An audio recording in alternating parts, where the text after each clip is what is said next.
नमस्कार, आपका स्वागत है आज के बुलेटिन में, खबरों का पिटारा और खबरों की हकीकत में। इस बुलेटिन के माध्यम से हम आपको देश विदेश की तमाम खबरों से अवगत कराएंगे जो कि टेलीविजन मीडिया से गायब रहती हैं।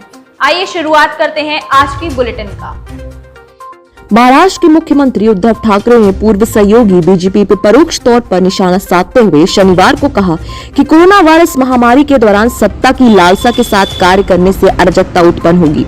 उन्होंने कहा कि जीवन बचाना अब सबसे महत्व है। ठाकरे ने मराठी दैनिक लोक सत्ता द्वारा आयोजित एक ऑनलाइन चर्चा में हिस्सा लेते हुए कहा कि लोग उन्हें माफ नहीं करेंगे यदि उन्होंने ये स्पष्ट नहीं किया कि वे सत्ता क्यों चाहते हैं। उन्होंने कहा कि अगर मुझे वोट देने वाले लोग कोविड-19 महामारी से नहीं बच सके तो सत्ता का क्या फायदा। उन्होंने विपक्षी दल का नाम लिए बिना कहा कोविड-19 के बीच सत्ता की लालसा से काम करने से अराजकता उत्पन्न होगी। ठाकरे ने कहा कि मुख्यमंत्री बनना उनका लक्ष्य कभी नहीं रहा और शिवसेना के संस्थापक दिव्यांग बाल ठाकरे से शिवसेना के एक कार्यकर्ता को मुख्यमंत्री बनाने का उनका वादा अभी पूरा नहीं हुआ है। उन्होंने कहा मेरा झुकाव कभी राजनीति की तरफ नहीं था। मैं अपने पिता की मदद करने के लिए राजनीति में आया था। 100 साल बाद एक महामारी मुख्यमंत्री के तौर पर मेरे कार्यकाल के दौरान हुई है। मैं कभी भी जिम्मेदारी से नहीं कतराया। मैं अपनी क्षमता के अनुसार जो कर सकता हूँ वो कर रहा हूँ। उनसे प्रश्न किया गया कि क्या बीजेपी के साथ शिवसेना का गठबंधन जो 2019 के विधानसभा चुनावों के बाद कटुता के साथ समाप्त हुआ था पुनर्जीवित हो सकता है। इसके जवाब में ठाकरे ने कहा कि बीजेपी नेताओं प्रमोद महाजन और गोपीनाथ मुंडे के निधन के बाद संबंधों और विश्वासों की कमी थी। उन्होंने कहा बीजेपी अब दिल्ली केंद्रित है। किसी गठबंधन में मतभेदों पर चर्चा करने और उन्हें हल करने के लिए खुलापन होना चाहिए। मेरे नए सहयोगी मेरे साथ सम्मान से पेश आते हैं। एनडीए एक गठबंधन है जिसमें हमारे मतभेद थे, इसलिए अब हम और अधिक खुले हैं। ठाकरे ने कहा कि बीजेपी के साथ गठबंधन ने अपना सुनहरा दौर देखा जब दोनों पार्टियां विपक्ष में थीं और भगवा विचारधारा ने उन्हें एक साथ रखा और उनसे आपसी विश्वास और सम्मान था। उन्होंने एक अन्य सवाल के जवाब में कहा कि कांग्रेस अध्यक्ष सोनिया गांधी उन्हें अक्सर फोन किया करती हैं। 5 जून किसान नेता राकेश टिकैत और गुरनाम सिंह चढ़ूनी शनिवार को अपने समर्थकों के साथ हरियाणा के फतेहाबाद जिले के टोहाना सदर पुलिस थाने पहुंचे और अपने साथी किसानों को रिहा करने की मांग की। उन्होंने स्थानीय जजपा विधायक देवेंद्र बबली पर कथित रूप से दुर्व्यवहार करने का आरोप लगाते हुए उनके खिलाफ भी प्राथमिकी दर्ज करने की मांग की। टिकैत और चढ़ूनी अन्य प्रदर्शनकारी किसानों के साथ सबसे पहले यहाँ की अनाज मंडी में एकत्रित हुए और वहाँ से गिरफ्तारी देने के लिए पुलिस थाने तक मार्च किया। इसके मद्देनजर थाने पर भारी संख्या में पुलिस बल की तैनाती की गई थी। प्रदर्शन कर रहे किसानों ने 2 साथी किसानों की रिहाई की मांग की जिन्हें जजपा विधायक देवेंद्र बबली के आवास का घेराव करने के आरोप में गिरफ्तार किया गया था। किसान नेता चढ़ूनी ने कहा कि किसानों के खिलाफ दर्ज फर्जी मामलों को भी वापस लिया जाना चाहिए और बबली पर उनके साथ दुर्व्यवहार करने का मामला दर्ज किया जाना चाहिए। उल्लेखनीय है कि 1 जून को जननायक जनता पार्टी के विधायक के खिलाफ किसानों के एक समूह ने प्रदर्शन किया था और उनके खिलाफ नारेबाजी करने के साथ साथ काले झंडे दिखाए थे।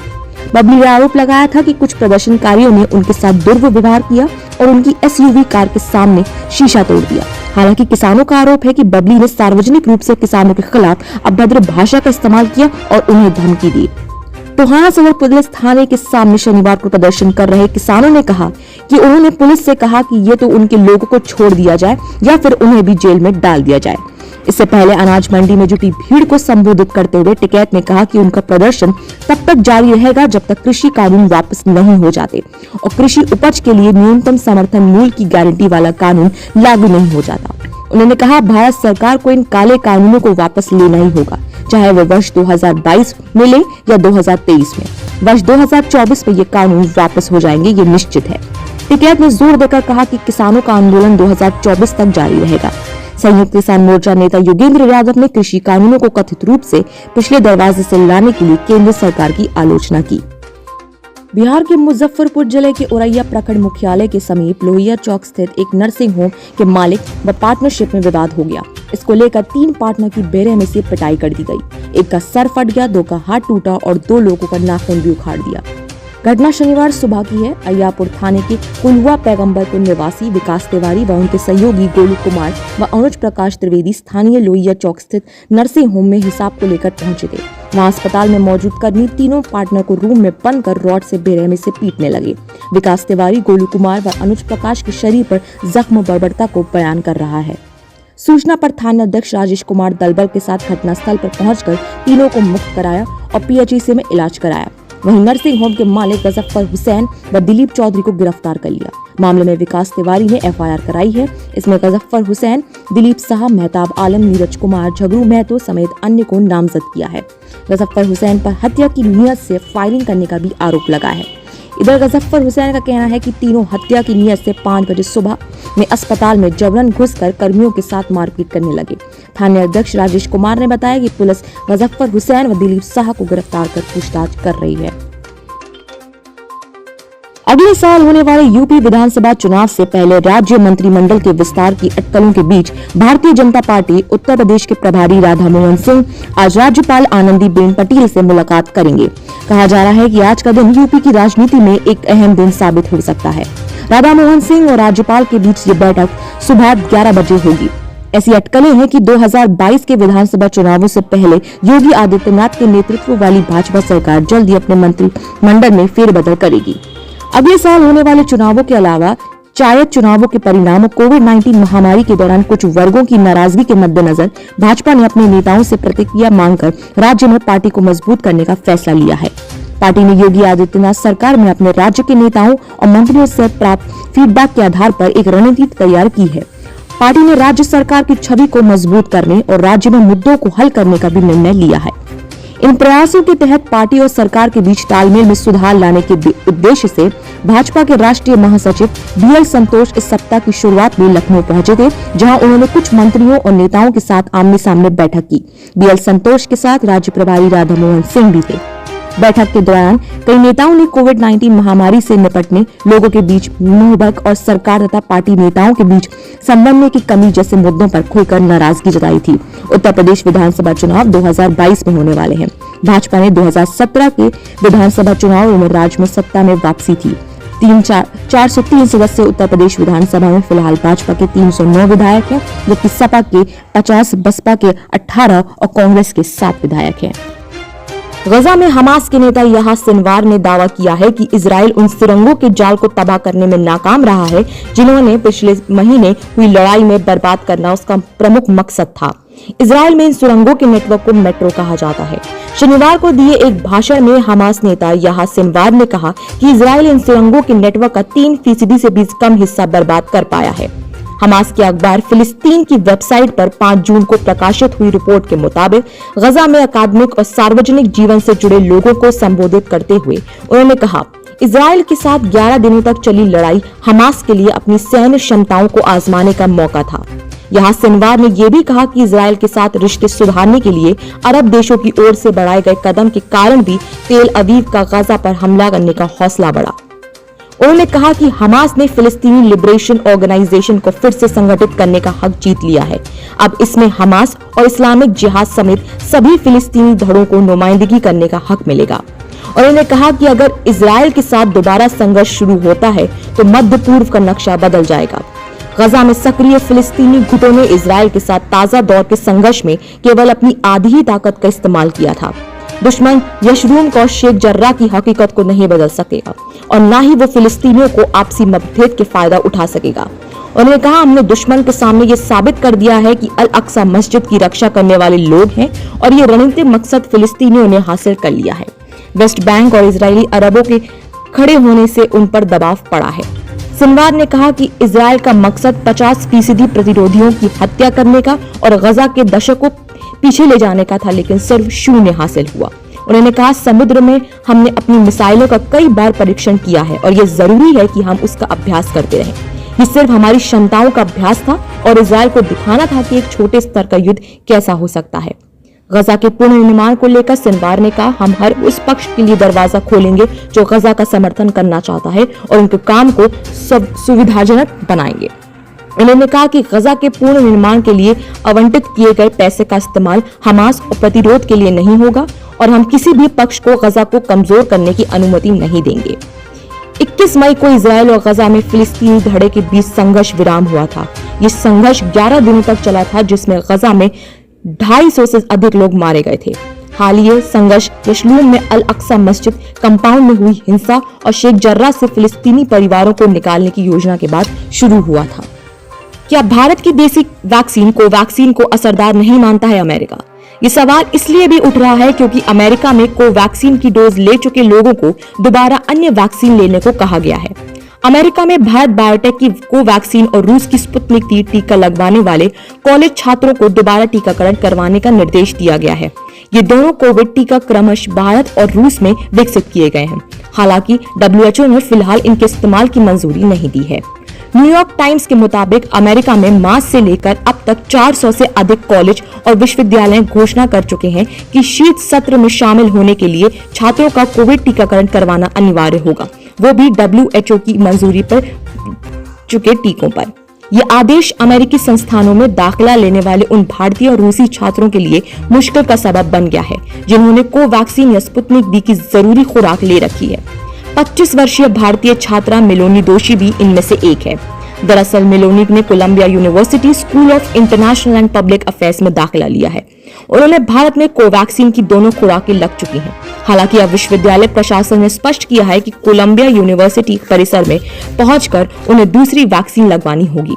अन्य अमेरिकी संस्थानों ने भी कोवैक्सीन और स्पुतनिक V लगवाने वाले छात्र छात्राओं को कुछ ऐसा ही फरमान जारी किया है। छात्र 2 अलग अलग वैक्सीन से होने वाले संभावित दुष्प्रभावों को लेकर बेहद चिंतित है।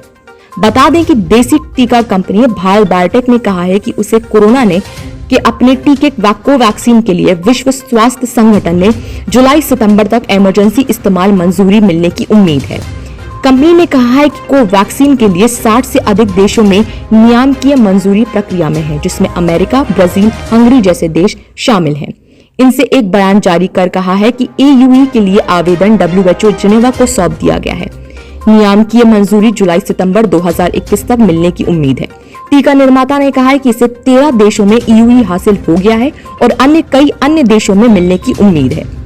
WHO ने कहा है कि कोविड-19 के लिए अपने कोवैक्सीन टीके को आपात उपयोग वाली सूची में शामिल कराना चाह रही भारत बायोटेक से और अधिक जानकारी प्राप्त करने की जरूरत है। WHO की वेबसाइट पर 18 मई को जारी WHO की EUL मूल्यांकन प्रक्रिया में कोविड-19 टीकों की स्थिति पर ताजा दिशा निर्देश रिपोर्ट में कहा गया कि भारत बायोटेक ने 19 अप्रैल को EU जमा किया था। तब से उसे अभी और जानकारी चाहिए। WHO के अनुसार टीकों की इमरजेंसी इस्तेमाल की प्रक्रिया के लिए सूचीबद्ध करने के लिहाज से अनुमति देने के आवेदन गोपनीय होते हैं। एजेंसी के अनुसार यदि मूल्यांकन के लिए जमा किया गया कोई भी दस्तावेज सूची में शामिल करने के मानदंड को पूरा कर पाता है तो WHO व्यापक परिणाम जारी करेगा।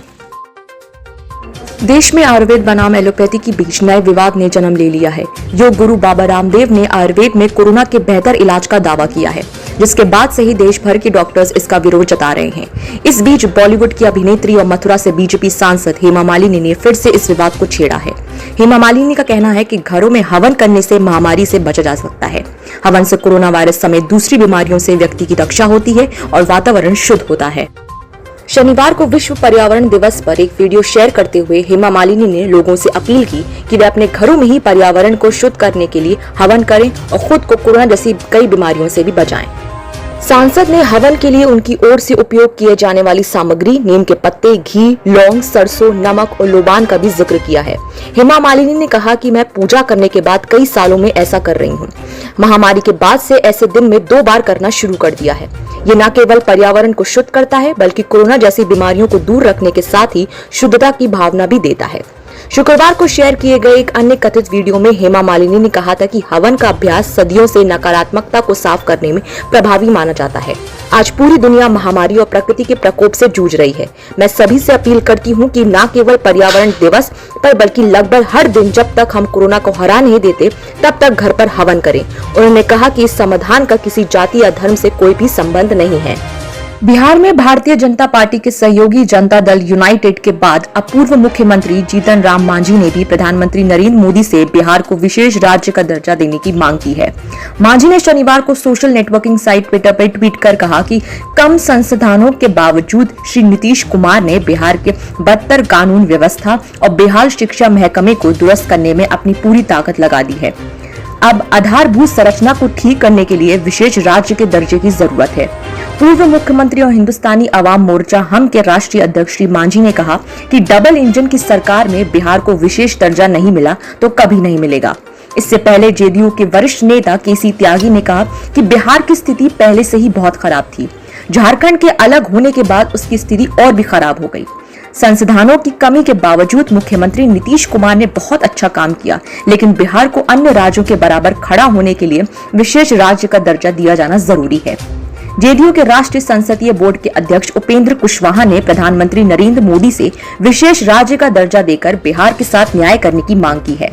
श्री कुशवाहा ने शनिवार को सोशल नेटवर्किंग साइट ट्विटर पर ट्वीट कर प्रधानमंत्री नरेंद्र मोदी से कहा कि बिहार और झारखंड विभाजन के उपरांत प्राकृतिक संपदाओं का अभाव और बिहार वासियों पर प्राकृतिक आपदाओं के लगातार दंश के बावजूद नीतीश कुमार के नेतृत्व में एनडीए सरकार अपने कुशल प्रबंधन से बिहार में विकास की गति देने में लगी है, लेकिन वर्तमान दर पर अन्य राज्यों से उसकी बराबरी संभव नहीं है। नीति आयोग की हालिया रिपोर्ट इसका प्रमाण है। इसलिए विनम्र निवेदन है कि बिहार को विशेष राज्य का दर्जा देने की जेडीयू की वर्षों से लंबित मांग पर विचार करें और बिहार वासियों को न्याय दें। ट्विटर ने उपराष्ट्रपति वेंकैया नायडू और संघ प्रमुख मोहन भागवत के अकाउंट को किया अनवेरिफाइड, ब्लू टिक भी हटाया। उत्तर प्रदेश के मुख्यमंत्री आदित्यनाथ के जन्मदिन पर युवाओं ने ट्विटर पर बेरोजगारी के मुद्दे को ट्रेंड कराया। आइए देखते हैं कुछ युवाओं के ट्वीट। उत्तर प्रदेश की सत्ता में आने से पहले हर साल 13 लाख नौकरियां देने और 90 दिनों के अंदर सभी रिक्त पदों को भरने का वादा करके प्रदेश के करोड़ों बेरोजगारों के कंधे पर बैठकर सत्ता में पहुंची आदित्यनाथ सरकार ने प्रदेश के नौजवानों के सपनों की हत्या कर दी है।